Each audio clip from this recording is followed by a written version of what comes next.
Bonjour à tous. Une nouvelle vidéo aujourd'hui dans notre série Les leaders français. Ça faisait longtemps, la dernière c'était à Noël avec Bonduel. Et on enchaîne aujourd'hui avec Verallia. Alors pour rappel, ces vidéos ne constituent pas des recommandations, mais plutôt des coups de projecteur sur des acteurs essentiels de ce qu'on peut appeler donc notre patrimoine économique en France. Nous nous intéressons aujourd'hui donc à Verallia, qui est une société qui n'est pas forcément très connue du grand public, parce qu'elle fait du business to business. Néanmoins, nous croisons tous des produits Verallia dans notre quotidien, parce que en fait Verallia fait partie des plus grands producteurs mondiaux d'emballage en verre pour les produits alimentaires, mais surtout pour les boissons. Donc ça peut être les bouteilles de vin ou de champagne, les spiritueux, mais également la bière ou les boissons sans alcool. Donc voilà, on a tous du Verallia chez nous, on ne le sait pas forcément, mais il y en a. Comme toujours, un peu d'histoire pour commencer. Verallia est issue de l'activité Vercreux de Saint-Gobain, qui elle-même constituée dès 1918 à partir de différents rachats de verreries en France. Alors, on a les verreries à Bouteilles du Nord, les établissements Claude Boucher à Cognac, ou encore les verreries du Saumurois à Angers. Et le plus ancien des sites industriels de Verallia, qui est à Voreau près de Soissons, remonte à 1827. Donc c'est presque 200 ans d'histoire industrielle, c'est assez unique et assez rare. À partir de la fin des années 1980, l'activité Vercreux de Saint-Gobain commence à s'internationaliser et plusieurs verreries sont acquises en Europe et dans le monde, les principales étant Oberland-Glas en Allemagne et Boll-Foster aux États-Unis. En 2007, ensuite, nouvelle date, l'activité Vercreux de Saint-Gobain est séparée du reste des activités verrières et devient le pôle conditionnement. Saint-Gobain vend ensuite ses activités en flaconnerie et renomme le pôle conditionnement Verallia en 2010. Et les activités d'Amérique du Nord, dont on parlait, Boll-Foster, sont cédées au groupe Ardagh en 2014.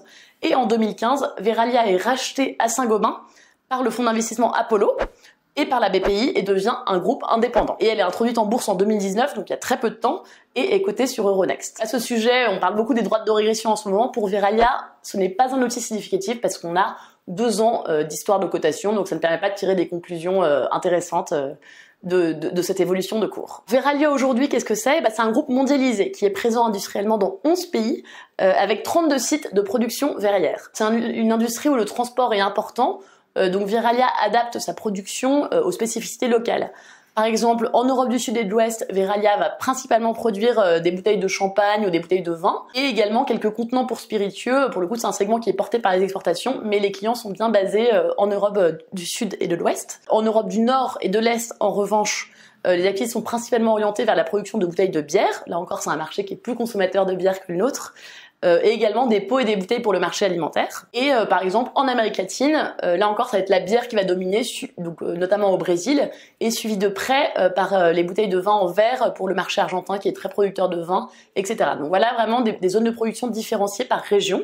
C'est une des spécificités de Verallia et de son industrie en général. En termes de chiffre d'affaires, Verallia est le numéro 3 mondial et le premier producteur en Europe d'emballage en verre. Et c'est également, en termes de volume, le 2e producteur en Amérique latine. La France reste tout de même le premier pays de Verallia, avec 30% de ses ventes, suivi par l'Italie qui est à peu près à 20%, et l'Allemagne et l'Espagne. Verallia compte en tout plus de 10 000 clients, avec tous les grands noms de producteurs viticoles, ou également des groupes de luxe bien connus comme Pernod Ricard, Dom Pérignon, Ferrero, les pots Nutella, c'est encore Verallia, Henkel & Co, ou encore Campari. Et c'est également le principal fournisseur de bouteilles pour les producteurs français de cognac. Intéressons-nous maintenant au marché de Verallia. Alors le marché de l'emballage en verre, c'est quand même, notamment pour les produits alimentaires et les boissons, c'est l'un des produits de consommation les plus courants, donc c'est un marché qui est très résilient. Même pendant la crise sanitaire, on a continué à acheter des bouteilles et des pots en verre, bien sûr. Donc c'est un marché qui est très résilient avec une faible volatilité de la demande, avec toutefois, et c'est un point assez important pour Verallia qui est exposé aux produits en verre plus de luxe comme les bouteilles de champagne ou de spiritueux, ce segment-là du marché étant un peu plus luxe et un peu plus cyclique et donc peut souffrir d'éventuelles crises. Mais donc au global, c'est un marché qui est résilient et qui est en croissance. C'est un marché qui est mature, mais voilà, qui a encore de bonnes opportunités de développement. Voilà, donc ce qui est un bon point pour Verallia. Autre caractéristique de ce marché, il y a beaucoup de barrières à l'entrée. Sur le plan technologique, un four, ça s'installe pas comme ça. Sur le plan logistique également, on évoquait tout à l'heure les problèmes de transport, des conteneurs de bouteilles en verre, c'est pas idéal, donc on produit globalement localement pour des clients locaux. Et enfin, des contraintes capitalistiques, ça coûte cher d'installer des verreries. Donc tout cela constitue autant de barrières à l'entrée, et donc permet de limiter un peu l'arrivée de la concurrence du jour au lendemain. Et plus généralement, on le disait, la consommation de produits emballés dans du verre, elle vend en poupe. On en parlait, le marché est donc en croissance parce que notamment la consommation de bière augmente un peu partout dans le monde. Et également, le verre est reconnu actuellement pour ses meilleures propriétés environnementales, c'est-à-dire qu'on peut le recycler entièrement.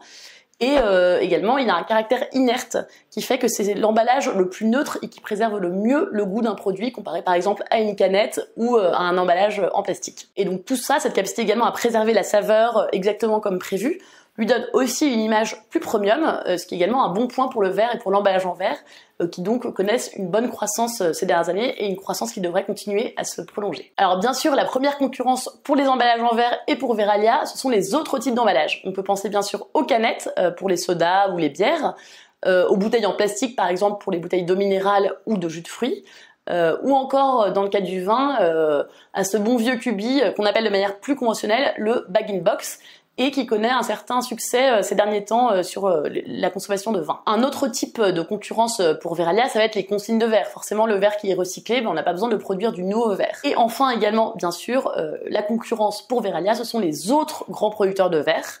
Alors, on l'a mentionné dans notre première partie, les marchés du groupe sont très régionaux parce que le verre est difficile à transporter, enfin il est surtout cher à transporter. Et donc, souvent, les entreprises du secteur verrier sont implantées localement. Et donc, Verallia fait face à la concurrence de nombreux acteurs globaux mondialisés qui ont des implantations à côté de chez lui, mais également à de plus petits producteurs qui n'ont qu'une présence que locale, mais en fait, ça revient presque au même, puisqu'ils ont un fort pouvoir dans leur région. Alors, parmi tous ces acteurs, on peut citer le plus important en termes de chiffre d'affaires, c'est Owen Illinois que Verallia croise sur la plupart de ses marchés en Europe et en Amérique du Sud, et Ardagh, je ne sais pas si vous vous rappelez, qui avait racheté les activités verre de Saint-Gobain aux États-Unis.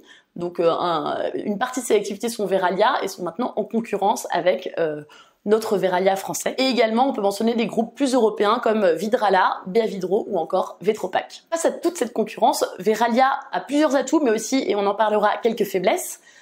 Déjà, on en a parlé, on en reparle, c'est un secteur où le maillage territorial est très important. Et Verallia est très très fort dans sa zone principale qui est l'Europe. Alors l'Europe, rappelons-le, il y réalise 90% de son chiffre d'affaires. Et il est leader sur ce marché. Et donc il a une présence forte dans des pays où il travaille avec des sociétés agroalimentaires très puissantes comme Heineken, Nestlé ou Andros. Et dans des produits bien sûr qui produisent du vin et des spiritueux premium, comme bien sûr la France, l'Italie, l'Espagne et le Portugal. Et donc dans ces pays, il a des relations de long terme avec des producteurs implantés localement. Et du coup, il a un peu un précaré où il est très fort et où la concurrence n'existe presque pas pour lui. Sa faiblesse, c'est que l'essentiel de sa production est destiné à l'Europe et dans une moindre mesure à l'Amérique latine. Donc c'est pour ça qu'il est très fort en Europe. Mais également, Verallia n'est pas présent sur les autres marchés mondiaux, et particulièrement en Asie-Pacifique, qui représente pourtant 40% du marché mondial. Donc voilà, une boîte qui est très forte en Europe, assez forte en Amérique latine, on l'a vu, deuxième producteur quand même d'emballage en verre, mais absente dans le reste du monde. Et donc voilà, il y a certains marchés en croissance qui lui échappent. Un autre point fort de Verallia, c'est que ses produits sont très diversifiés. Il y a 6 marchés finaux différents, tous très attractifs à leur manière. On a les vins tranquilles et les vins pétillants qui sont en forte croissance, qui représentent respectivement 34% et 12% de ses ventes. Mais Verallia est également un leader dans le marché des spiritueux qui représente 13% de son chiffre d'affaires, sans oublier la bière qui est un secteur en plein essor et qui représente 12% de son activité. Donc voilà, plein de débouchés qui permettent de compenser une faiblesse temporaire sur l'un ou l'autre secteur. Hop, il y a d'autres secteurs où Verallia peut compenser et il est très fort sur tous ces débouchés-là. Troisième point fort pour Verallia, son portefeuille de clients premium et notamment pour tout ce qui est champagne et vin tranquille. Donc voilà, c'est des produits qui se vendent avec une beaucoup plus forte marge et Verallia est bien implanté sur ce marché. Le revers, on l'a également mentionné dans notre première partie, c'est que ces marchés à plus forte valeur ajoutée sont du coup plus cycliques. Quand il y a une crise économique, mécaniquement, les produits plus chers sont moins vendus. Voilà pour les points forts de Verallia. Maintenant, quelle est sa stratégie? Eh bien, rappelons-le, c'est un groupe qui a presque 200 ans d'histoire. Voilà, donc c'est pas un groupe qui va conquérir le monde du jour au lendemain avec une croissance à 3 chiffres, ça c'est sûr. Mais voilà, ils avancent pas à pas, de manière peut-être un peu besogneuse mais efficace, c'est-à-dire que ils vont pas acquérir des fours du jour au lendemain, mais en revanche, ils ajoutent régulièrement des nouvelles lignes de production, ou alors ils créent des capacités de production additionnelles sur des lignes qui existent déjà. Et jusqu'ici, ça leur a plutôt réussi, puisque leur chiffre d'affaires et leur marge étaient en hausse ces dernières années. Et donc, on estime chez Hibou que cette stratégie prudente devrait leur permettre dans les prochaines années de continuer à monter en valeur sur leurs produits, accentuer ce côté premium qui est leur point fort, et donc également de continuer à augmenter leur chiffre d'affaires, tout en maîtrisant leurs coûts, parce que ça c'est vraiment leur caractéristique, c'est une boîte qui est très bien gérée. À moyen terme, ces bases qui sont bien solides, de plus en plus, pourront permettre à Verallia de couvrir de nouvelles parts de marché, et on espère de vaincre cette faiblesse qui est qu'il n'est pas présent sur les marchés émergents. Et donc avec ces bases solides, ils devraient avoir les moyens bientôt de financer des acquisitions dans des marchés porteurs. Voilà pour Verallia, une très belle société qui est profilée, on l'a vu, pour avoir une croissance rentable et durable, et on espère que cette rapide présentation vous aura intéressé. N'hésitez pas, pour une vision plus d'investisseur sur la valeur et une recommandation, à aller lire la fiche sur notre site. Voilà, à très bientôt avec l'équipe Hibou.